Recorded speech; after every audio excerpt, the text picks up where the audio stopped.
Aí os caras botaram uma IA. Deixa eu baixar um pouco, eu aumentei pra disfarçar ali o vídeo, não tomar strike. Aí botou uma IA comunista com uma capitalista pra debater, mano. Vocês pediram muito. Pô, mas é E grande, aqui hein? estamos.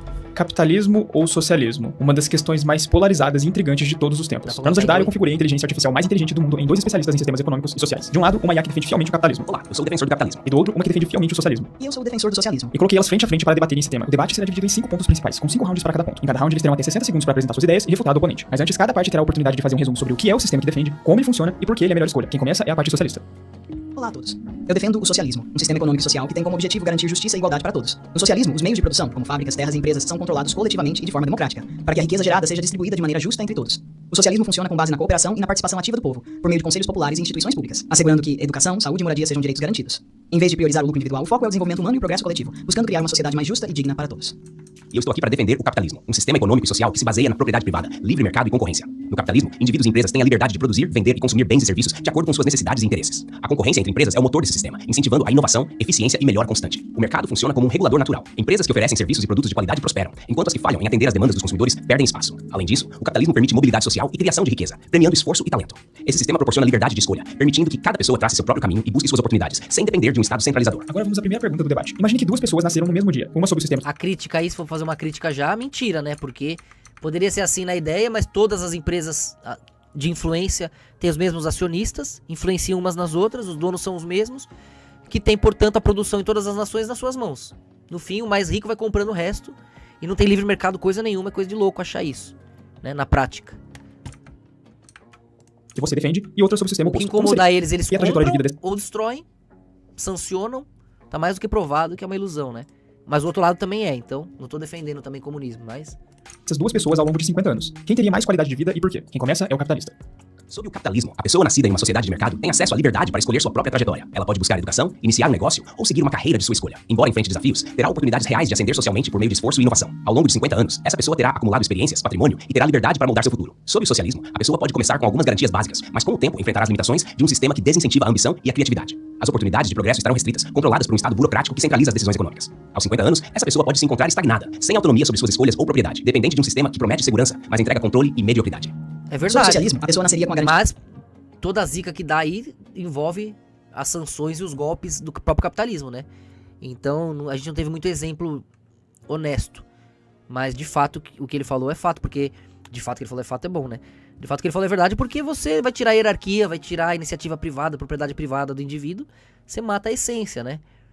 Acho que tem que ter um equilíbrio aí. Agora também você querer que seja um ganancioso fazendo tudo por si, cada um por si, fica uma porcaria. Os dois lados em excesso é ruim. O azul e o vermelho, é o violeta que equilibra, é o que a gente sempre fala. de acesso igualitário à educação, saúde e moradia desde o início da vida, independente da renda dos pais. Seu desenvolvimento seria apoiado por uma rede pública de serviços essenciais, permitindo que seguisse seus interesses e capacidades sem a pressão de competir por sobrevivência. Ao longo de 50 anos, ela viveria em uma sociedade baseada na cooperação, onde o foco seria o bem-estar coletivo, e o trabalho seria valorizado de forma justa, sem exploração. No capitalismo, a trajetória dependeria do ponto de partida econômico. Se nascesse em uma família rica, teria acesso a escolas de ponta e oportunidades privilegiadas. Já se nascesse pobre, enfrentaria barreiras enormes, lutando para escapar de ciclos de pobreza, com risco de passar a vida em empregos precários. Mesmo com esforço, sua qualidade de vida... Mas em compensação, um monte de gente que nasce em família rica, estudando nas melhores escolas, vão lá e levam à falência as empresas dos seus pais. Isso não garante sucesso. Por outro lado, também, pessoas pobres que nasceram sem nada, conseguiram grandes empresas e desenvolver grandes coisas. Esse também não é um argumento válido. A questão tá além disso, né? dependeria de sorte e circunstâncias externas, sem garantias básicas asseguradas. A visão apresentada pelo socialismo é idealista, mas na prática, esse sistema frequentemente falha em garantir essa segurança e dignidade. Ao longo de 50 anos, a pessoa sob o socialismo enfrentaria escassez, serviços públicos ineficientes e uma falta de autonomia sobre seu próprio futuro, já que o controle econômico e político estaria centralizado. Exemplos como Cuba e Venezuela mostram que promessas de igualdade se transformam em pobreza generalizada. Então, usar Cuba e Venezuela, totalmente sancionado pelo dólar e pelo mercado. Boicotado, uma nação rica que nem a Venezuela, que mais tem petróleo no mundo. Falar que ficou pobre por causa do comunismo, sendo que não consegue negociar com ninguém, totalmente boicotado, é ridículo, né? Aí também não dá, vamos ser sinceros. E estagnação. No capitalismo, embora o ponto de partida influencie a trajetória, a liberdade e a mobilidade social oferecem caminhos reais de ascensão. Pessoas nascidas em condições difíceis podem prosperar com esforço, como vemos em inúmeros E exemplos. a China? Pro direitista, a China só é comunista quando interessa, né? Na hora de falar do sucesso econômico, aí não é mais, aí não é. Então, ou não é, né?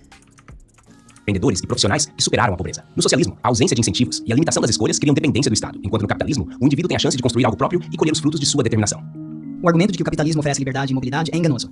A realidade é que a maioria das pessoas nascidas em condições desfavoráveis permanece presa em ciclos de pobreza, sem acesso a oportunidades reais, por mais esforço que façam. Os exemplos de empreendedores bem-sucedidos são exceções e não refletem a experiência da maioria. Além disso, essa liberdade frequentemente significa escolher entre empregos mal pagos e serviços essenciais caros. Os casos de Cuba e Venezuela refletem distorções autoritárias e bloqueios externos. Não podem ser- Caralho! Aí você fala, nossa, a IA é mal inteligente, né? Não, inteligente somos nós. Eles pegam o que nós dissemos ao redor do mundo e reúnem. Inteligente somos nós, a inteligência somos nós. Vocês esquecem isso. Sem nós é esquizofrenia. A IA não sabe de onde pra onde. Tanto é que se eles não derem o norte ali, toda a IA que eles tentaram construir fica esquizofrênica durante o estudo. Tem todo um processo pra dar um norte pra elas. Que envolve inclusive sua pergunta. E as pré-definições ali que vão... Senão fica tudo muito louco. Isso aí, se você consultar um especialista, ele vai te falar. do socialismo democrático. Em vez disso, olhemos para países com políticas de bem-estar social inspiradas no socialismo, como a Noruega, onde todos têm acesso à educação, saúde e qualidade de vida. O socialismo que defendo oferece segurança e dignidade sem sufocar a liberdade. Ele garante que cada pessoa tenha as condições necessárias para desenvolver seu potencial, sem ser explorada por uma elite econômica. A Noruega não é um exemplo de socialismo, mas sim de uma economia capitalista com fortes políticas sociais. O bem-estar oferecido lá é financiado pela criação de riqueza por meio de um mercado livre e competitivo. Países que realmente tentaram implementar o socialismo centralizado enfrentaram crises profundas. A ideia de que bloqueios externos são os únicos culpados pelo fracasso de Cuba e Venezuela ignora que sistemas centralizados inevitavelmente levam à escassez e corrupção. A Noruega pode não ser socialista, mas suas Como que sistemas centralizados levam à escassez e corrupção, ué? E tudo e a China? E a Arábia Saudita, que vocês puxam o saco? Não tem nexo esse argumento. políticas de bem-estar mostram que princípios de justiça social funcionam quando o foco é garantir direitos básicos para todos. O que proponho é um socialismo democrático que combina essas ideias, eliminando a exploração e garantindo a participação direta do povo. A escassez e corrupção vistas em alguns regimes socialistas. Todas as experiências de poder centralizado resolveram os problemas muito mais rápido. E não é esse o argumento. A gente não quer isso porque põe nossa liberdade em risco. Né? Esse argumento refuta a própria direita. Nossa, centralizar ferra o país. Não, ferra só porque é boicotado pelos agentes internacionais, pelo próprio mercado. Já pra não ter um tirano escravizando ninguém, né? Em teoria. No fim, acaba na mão deles, com essa desculpa, né? Na mão de outros tiranos invisíveis. Que se dizem judeus e não são aí. Os Rothschilds, os Soros e etc. Que vocês sabem. Vanguard, BlackRock e essa galera. Donos do dólar. Mas aí é fácil também, né? Você tá escondido, derruba os caras e fala que foi porque era autoritário. Não, um país autoritário resolve rápido os problemas.